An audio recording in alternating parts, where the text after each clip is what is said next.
നമസ്കാരം. ചെന്താമര എന്ന മാനസിക രോഗി എന്ന് അയാളെ വിളിക്കുവാൻ എനിക്ക് താല്പര്യമില്ല. പക്ഷേ അങ്ങനെയാണ് അയാളെ വിശകലനം ചെയ്തിട്ടുള്ള ഡോക്ടർമാർ പറയുന്നത്, പോലീസ് ഉദ്യോഗസ്ഥന്മാരും പറയുന്നത്, അന്വേഷണ ഉദ്യോഗസ്ഥന്മാരും പറയുന്നത് അയാളുടെ മാനസിക നില അത്ര ശരിയല്ല എന്നുള്ളതാണ്. അതുകൊണ്ട് തന്നെ അയാളെ തൽക്കാലം മാനസിക രോഗി എന്ന് വിളിക്കുന്നു. അതിനുമപ്പുറത്തേക്ക് രക്തദാഹിയായൊരു കുറ്റവാളി എന്നാണ് അയാൾ വിളിക്കപ്പെടേണ്ടത്. ആ കുറ്റവാളി കേരളത്തെ നോക്കി ചിരിക്കുകയാണ്, അട്ടഹസിച്ച് ചിരിക്കുകയാണ്, പരിഹസിച്ച് ചിരിക്കുകയാണ്.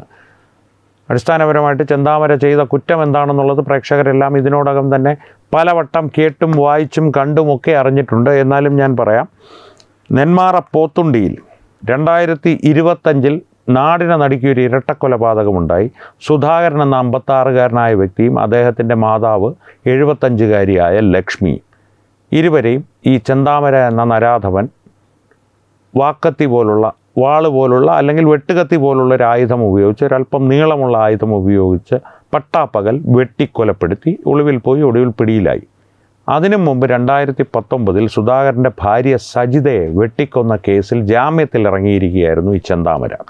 ഈ ചെന്താമര എന്ന ഈ മനുഷ്യാധമൻ, നരാധമൻ, ഒരു മൃഗത്തിനും താഴേക്ക് ഹീനമായതെന്തെങ്കിലും ഉണ്ടെങ്കിൽ അത്തരത്തിൽ ഹീനമായ പ്രവൃത്തി ചെയ്യുന്ന ഇത്തരത്തിലൊരു വ്യക്തി 2019 ചെയ്തൊരു കൊലപാതകത്തിൻ്റെ വിചാരണ നടക്കുന്ന വേളയിൽ ജാമ്യത്തിലിറങ്ങി ഈ പ്രദേശത്ത് നെന്മാറയിൽ കടക്കുവാൻ പാടില്ല എന്നുള്ള ജാമ്യ വ്യവസ്ഥ ലംഘിച്ച് നിരവധി തവണ ആ പ്രദേശത്തേക്ക് വന്നു പോവുകയും ഒരു ഘട്ടത്തിന് ശേഷം അവിടെ തന്നെ ആ പ്രദേശത്ത് തന്നെ താമസം തുടങ്ങുകയും ചെയ്തപ്പോൾ ഈ സുധാകരനും സുധാകരൻ്റെ അമ്മ ലക്ഷ്മിയും അവരുടെ മക്കളും, കുഞ്ഞു മക്കളും, 2 പെൺമക്കളാണ്, ആ പെൺമക്കളും ഒക്കെ പറഞ്ഞിരുന്നതാണ്, പോലീസിനോട് പരാതിപ്പെട്ടിരുന്നതാണ്, ഇയാൾ ജാമ്യ വ്യവസ്ഥ ലംഘിച്ചാണ് ഇവിടെ താമസിക്കുന്നത്, ഞങ്ങൾക്ക് ഇയാളെ ഭയമുണ്ട്, ഇയാളിൽ നിന്ന് ഞങ്ങൾക്ക് അപകടമുണ്ടാകുവാൻ സാധ്യതയുണ്ട്.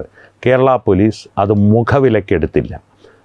ആ കേരള പോലീസിൻ്റെ ആ ഒരു അനാസ്ഥതയാണ്, ആ ഒരു അനാസ്ഥ മനോഭാവമാണ്, ഒരു ഒഴുക്കൻ മട്ടിലുള്ള കൈകാര്യം ചെയ്യലാണ് സുധാകരൻ്റെയും ലക്ഷ്മിയുടെയും കൊലപാതകത്തിലേക്ക് കാര്യങ്ങൾ കൊണ്ടെത്തിച്ചത്. ചെന്താമര പറയുന്നത് തൻ്റെ കുടുംബം തകരുവാൻ കാരണം, അയാളുടെ പത്നി അയാളെ ഉപേക്ഷിച്ച് പോകുവാൻ കാരണം നീളൻ മുടിയുള്ള ഏതോ പെണ്ണാണ്. ആ പെണ്ണ് ഇയാൾക്ക് അവസാനമായി കൊന്ന 2 പേരിൽ ഒരാളായ സുധാകരൻ്റെ പത്നി സജിതയായിരുന്നു എന്നാണ്. അവിടുന്നാണ് അയാളുടെ ഈ കുടുംബത്തോടുള്ള പക തുടങ്ങുന്നത് എന്നാണ് അയാളുടെ വാദം. പക്ഷേ അത്തരത്തിലുള്ളൊരു വാദം നിലനിൽക്കെ തന്നെ ഇന്ന് കോടതിയിൽ ഈ സുധാകരൻ്റെയും ലക്ഷ്മിയുടെയും കൊലപാതകത്തിൽ ഇയാൾ കുറ്റക്കാരനാണെന്ന് വിധിച്ചപ്പോൾ ചെന്താമരയ്ക്ക് ഭാവഭേദമൊന്നും ഉണ്ടായിരുന്നില്ല. കോടതി അയാളോട് എന്തെങ്കിലും പറയുവാനുണ്ടോ എന്ന് ചോദിച്ചപ്പോൾ ഒന്നും പറയാനില്ല എന്നാണ് ആദ്യം പറഞ്ഞത്. പിന്നീട് വധശിക്ഷ വരെ ലഭിക്കാവുന്ന കുറ്റകൃത്യമാണ് നിങ്ങൾ ചെയ്തിരിക്കുന്നതെന്നറിയാമോ എന്ന് ചോദിച്ചപ്പോൾ അയാൾ വളരെ യാതൊരു കുറ്റബോധവും ഇല്ലാതെ പറഞ്ഞു, എന്നെ തൂക്കിക്കൊന്നോളൂ, എൻ്റെ നേരെ ആരെങ്കിലും ഇനി വന്നാൽ, എൻ്റെ മാർഗത്തിന് തടസ്സമായി നിന്നാൽ ഞാൻ അവരെയും കൊല്ലും, ഞാൻ കടന്നു വന്ന വഴികളെക്കുറിച്ചൊന്നും കോടതിക്കറിയില്ല, ഞാൻ അനുഭവിച്ച വേദനകളൊന്നും അറിയില്ല എന്ന് കോടതിക്കറിയില്ല, അറിഞ്ഞിരുന്നെങ്കിൽ കോടതിയും ഇങ്ങനെ ചെയ്തേനെ, ഒരു കരണത്തടിച്ചാൽ മറുകരണം കാണിക്കാൻ ഞാൻ ഗാന്ധിയല്ല എന്നൊക്കെ അയാളൊരു ഗിരിപ്രഭാഷണം നടത്തി. രത്നച്ചുരുക്കം ഇത്രയേ ഉള്ളൂ, ഇനിയും തനിക്കിഷ്ടമല്ലാത്തവരെ അവസരം കിട്ടിയാൽ താൻ വകവരുത്തും. ഈ സുധാകരൻ്റെയും ലക്ഷ്മിയുടെയും കൊലപാതകത്തിൻ്റെ വിചാരണ വേളയിൽ അല്ലെങ്കിൽ അന്വേഷണ വേളയിൽ ഇയാളെ പിടികൂടിയതിന് ശേഷം തെളിവെടുക്കുവാനായി ഇയാളെ കൊണ്ടുചെന്നപ്പോൾ പോലീസ് സംഘത്തോട് ഇയാൾ പറഞ്ഞിരുന്നു ഇയാളുടെ മനസ്സിലുള്ളൊരു വിഷമം. ഈ കേസിലൊരു സാക്ഷിയുണ്ട്, പുഷ്പ എന്നൊരു സ്ത്രീ, നെന്മാറ തന്നെ താമസിച്ചിരുന്ന ഒരു സ്ത്രീ, ഇപ്പോൾ അവർ കോയമ്പത്തൂരോ മധുരയിലോ ആണ്.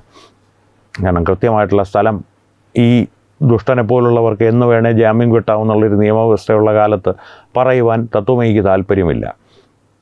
ആ യുവതിയെ കൊല്ലുവാൻ സാധിച്ചില്ല എന്നുള്ളതാണ് തൻ്റെ ഒരു ഉള്ളിലുള്ളൊരു വിഷമമെന്ന് അന്വേഷണ സംഘത്തോട് തന്നെ ഈ നരാധമൻ പറഞ്ഞിരുന്നു. പുഷ്പ ഇപ്പോൾ നമ്മളോട് പറയുന്നത് ചെന്താമര പുറത്തിറങ്ങില്ല എന്നുള്ള ഉറപ്പ് കിട്ടിയാൽ മാത്രമേ അവർക്ക് ഇപ്പോൾ ആരോഗ്യ പ്രശ്നങ്ങളുണ്ട്, അവരും അവരുടെ മകളും നാട്ടിലേക്ക് തിരികെ എത്തുകയുള്ളൂ. എന്ത് വിശ്വസിച്ച് ധരിച്ചു വരും നമ്മുടെ നിയമവ്യവസ്ഥയോ? 2019 ഈ നരാധമൻ ചെയ്തൊരു കൊലപാതകത്തിൻ്റെ പേരിൽ ഉള്ള ശിക്ഷയൊന്നും അനുഭവിക്കാതെ കേസ് നടക്കുന്ന വേളയിൽ ജാമ്യം ലഭിച്ച് പുറത്തിറങ്ങിയ ഇയാൾ ചെയ്തത് ഇയാളുടെ ഇരയുടെ ഭർത്താവിനെയും അയാളുടെ മാതാവിനെയും കൊല്ലുകയാണ്. 2 പെൺകുട്ടികളാണ് അനാഥരായത്. ആ പെൺകുട്ടികൾ ഇന്ന് കോടതിയിൽ ഈ വായിൽ നിന്ന് രക്തം ഇറ്റി വീഴുന്ന പരുവത്തിലുള്ള ഒരു ആവേശത്തോടെ കൊലവെറിയോടെ ചെന്താമര പ്രഖ്യാപനങ്ങൾ നടത്തുമ്പോൾ, കോടതിയെപ്പോലും വെല്ലുവിളിക്കുന്ന തരത്തിലുള്ള പ്രഖ്യാപനങ്ങൾ നടത്തുമ്പോൾ ആ പെൺകുട്ടികൾ ആ കോടതിയിലുണ്ടായിരുന്നു. ആ പെൺകുട്ടികൾ അതിനുശേഷം മാധ്യമങ്ങളോട് പറഞ്ഞത് കേട്ടാൽ കേരളത്തിൻ്റെ ഹൃദയം നുറുങ്ങിപ്പോയാൽ മാത്രമേ ഈ ചെന്താമരയെ പോലുള്ള മനുഷ്യമൃഗങ്ങൾ ഇനിയുള്ള കാലത്ത്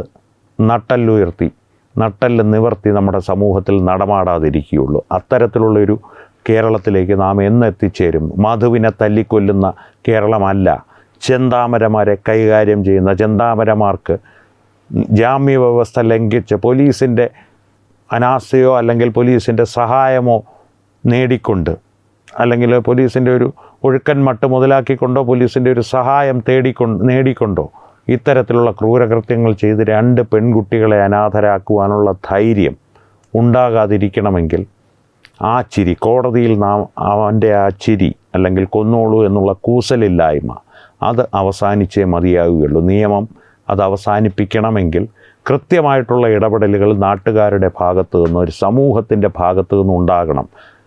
ഇനി ബുധനാഴ്ചയാണ്, മറ്റന്നാളാണ് ഈ നരാധമൻ്റെ കേസിലുള്ള വിധി വരുവാൻ പോകുന്നത്. കൃത്യമായിട്ടുള്ള ശാസ്ത്രീയമായ തെളിവുകളാണ് ഇയാളുടെ പേരിൽ 30ഓളം ശാസ്ത്രീയമായ തെളിവുകൾ നിരത്തിയിട്ടുണ്ട് എന്ന് പറയുന്നു. ഇതിനി വധശിക്ഷ തന്നെ ഈ ചെകുത്താന് വിധിച്ചാൽ പോലും മേൽക്കോടതിയിലേക്ക് അപ്പീലിന് പോകാൻ തക്ക രീതിയിലുള്ള സമർത്ഥരായ അഭിഭാഷകർ അയാൾക്ക് വേണ്ടി അണിനിരക്കുന്നുണ്ട് എന്നാണ് അറിയുവാൻ കഴിയുന്നത്.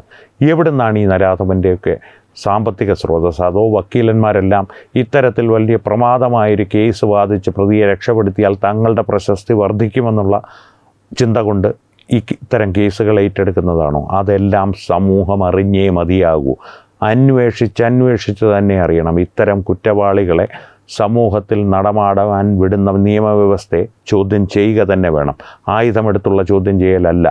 പൊതു താല്പര്യ ഹർജികളാണെങ്കിലും സമൂഹ മാധ്യമങ്ങളിലൂടെയുള്ള പ്രതികരണങ്ങളിലൂടെയാണെങ്കിലും ചെന്താമരയ്ക്ക് ജാമ്യം ലഭിച്ചത് തെറ്റ് തന്നെയാണ്, അക്ഷന്തവ്യമായ തെറ്റാണ്. ആ ജാമ്യമാണ് 2 ജീവനുകൾ നഷ്ടപ്പെടുവാനും 2 ജീവനുകൾ കൂടി കവർന്നെടുക്കുവാനും 2 സാധു പെൺകുട്ടികളെ അനാഥരാക്കുവാനും ഈ നരാധമന് അവസരമൊരുക്കി നൽകിയത്.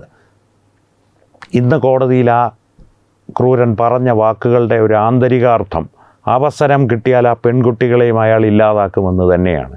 അത്തരത്തിലുള്ളൊരവസരം ഇനി നമ്മുടെ നിയമം അയാൾക്ക് കൊടുക്കില്ല എന്ന് മുൻകാലങ്ങളിലെ അനുഭവം വെച്ച് നാം എങ്ങനെ ഉറപ്പിച്ച് പറയുവാൻ എനിക്ക് സാധിക്കില്ല. നിങ്ങൾക്ക് സാധിക്കുമോ എന്ന് എനിക്കറിയുകയുമില്ല.